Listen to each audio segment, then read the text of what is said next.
Okay, so let's talk about all the disclaimers before you officially get started, because there's a bunch of stuff, little things that you'll need to know that will extremely help you, and also things that you need to know that could quickly set you back from being successful on this. So first of all, is this hard? Yeah, it's freaking hard, but not for the same reasons that a lot of people think. You're not depriving yourself. You guys are not going to be hungry. You get to eat as much food as you want of good tasting food. It's not cardboard, it's not trash, it's delicious. What sucks is that you're not consuming the sugar and the dairy and the alcohol and other things that you're used to, the breads.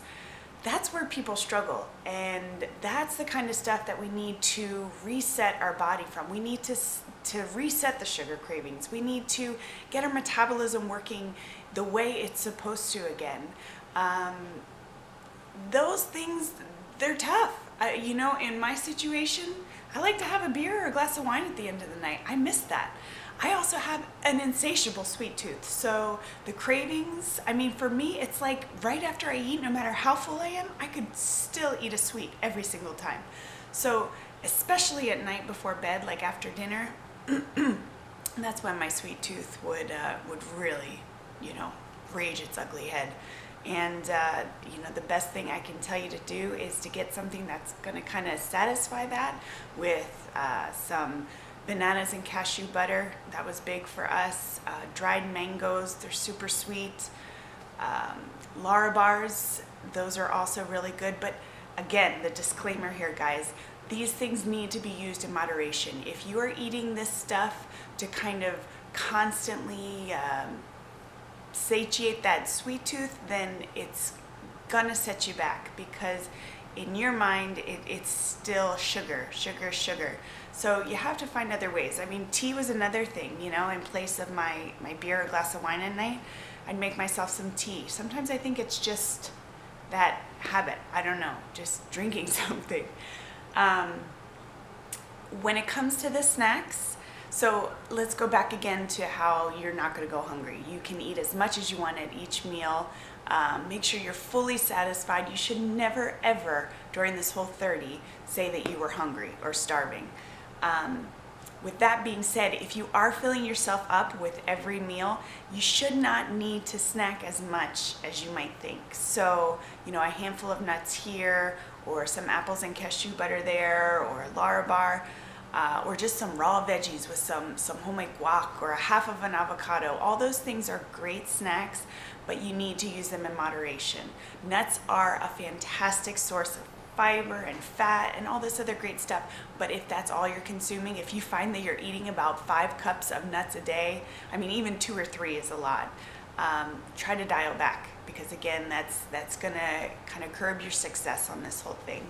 So one thing that Melissa and Doug comment on a lot in the book is something that they refer to as sex with your pants on. What that is if you're allowing yourself to eat things that remind you of the things that you used to consume before starting this lifestyle change. For example, you love pancakes on the weekend.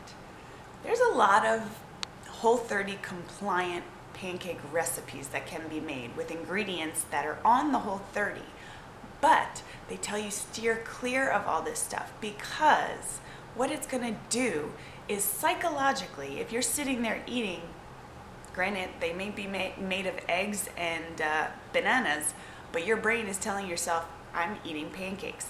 So what that does in turn is kind of a domino effect, where you're then going to crave the maple syrup on top, and then that's going to cause you to want something sweet after lunch, and again, it'll be the domino effect, and it'll deter you from finishing the Whole30 and ultimately being successful in kind of getting that sugar craving under control. So that's the reason behind that. So they say steer clear of making pancakes, any sort of bread type deals, muffins, all those things that might trigger a response in your body psychologically.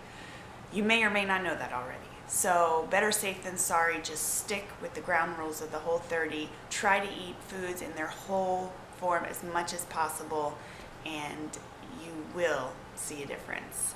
Now, with that being said, on some of my meal plans that I have set up for the 4 weeks of the Whole30, I have things like crepes or a banana bake, or excuse me, not banana bake, but a pumpkin bake. Now, while I think those things aren't very sweet, because to be honest, they're made of like coconut flour and eggs, it's the things that you put in them, like we'll slice bananas and berries and put cashew butter on them. If you feel that those things might trigger a response or might hijack your success on this whole thing, by all means leave them out. Stick with scrambled eggs or an omelet or, you know, hard-boiled eggs, whatever it is that you enjoy already, because by no means do I want to sidetrack you.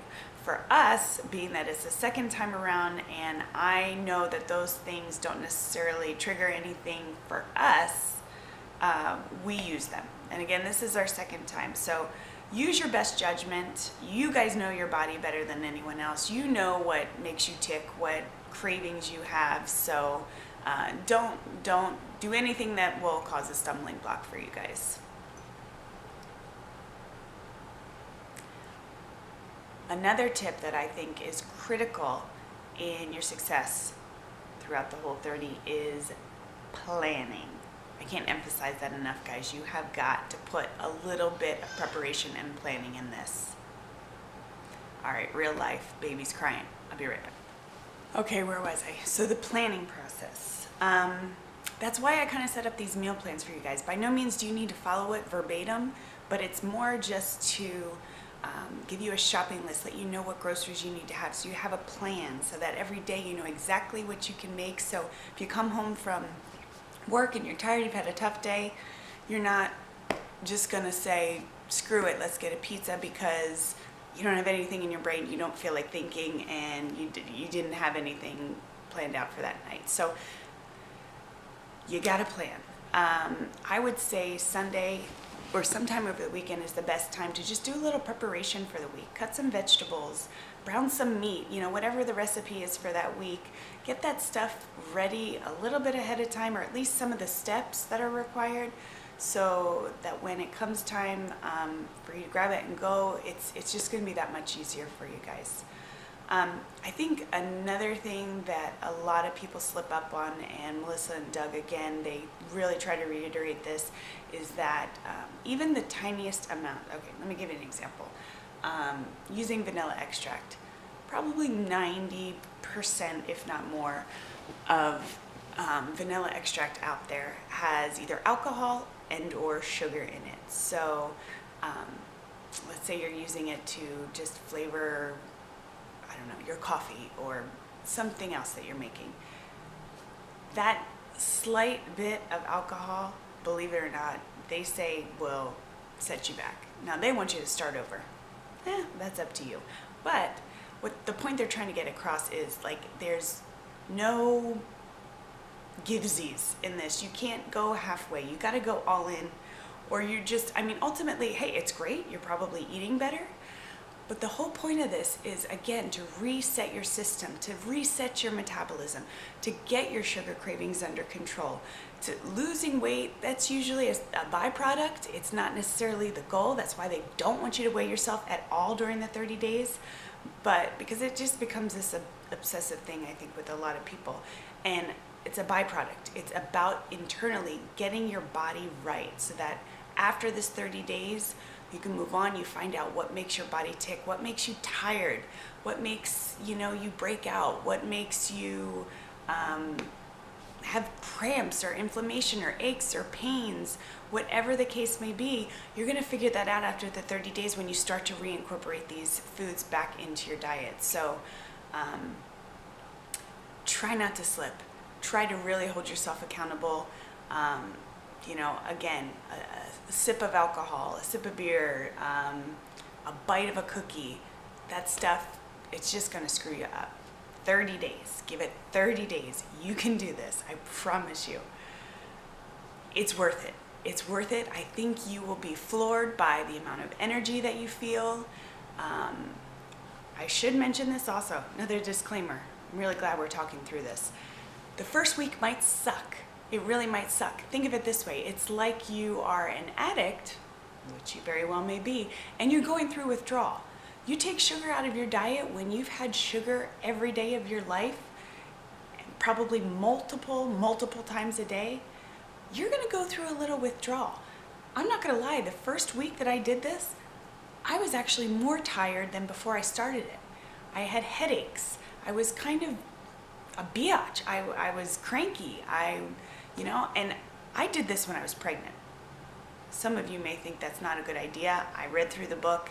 I took the vitamins I needed, and I ended up with more energy at, 7, 8 months pregnant than I did prior to being pregnant with 2 young girls. So what does that tell you? I mean, I'm just saying, if I have more energy when I'm 8 months pregnant than before I even started the thing, then I'm actually excited to do this now that I've had the baby and really see what my energy levels could be. So if there's a lot of you, and I know there are, that come 3 o'clock, you're sitting at work and you're about to fall asleep, or you just crash and you need that coffee to pick you up, this should fix all that, guys. It's exciting. Get excited. I'm excited. So comment if you have any questions or concerns, if I'm not covering something or you're still unsure about things. If you really want to know the ins and outs of exactly every single ingredient, what you can and can't have, go to the Whole30 website, grab their book, get the audio book, and that'll explain it more. I mean, I could go through all that stuff, but it'll take me forever. Just go research it. Do know this, that if you are trying to buy any canned or boxed stuff, like I said, that 99.9% it's out. If there are ingredients on the back that you either can't pronounce or it's more than 2 to 3 ingredients, ditch it, guys. It's not going to be on the Whole30. There are 54, if not more, I believe, names for sugar. That's the way that they hide it in your food. And again, that's on the Whole30 website, but go look at it. It's crazy. It is insane how good they are at hiding the crap that they put in our food. So now you know. You are aware. All right. Good luck. I'm super excited to hear all your comments and feedback on how you guys are doing, and hopefully it works for you. Actually, I don't hope. I know it will if you stick to the program. All right. Check back with you soon.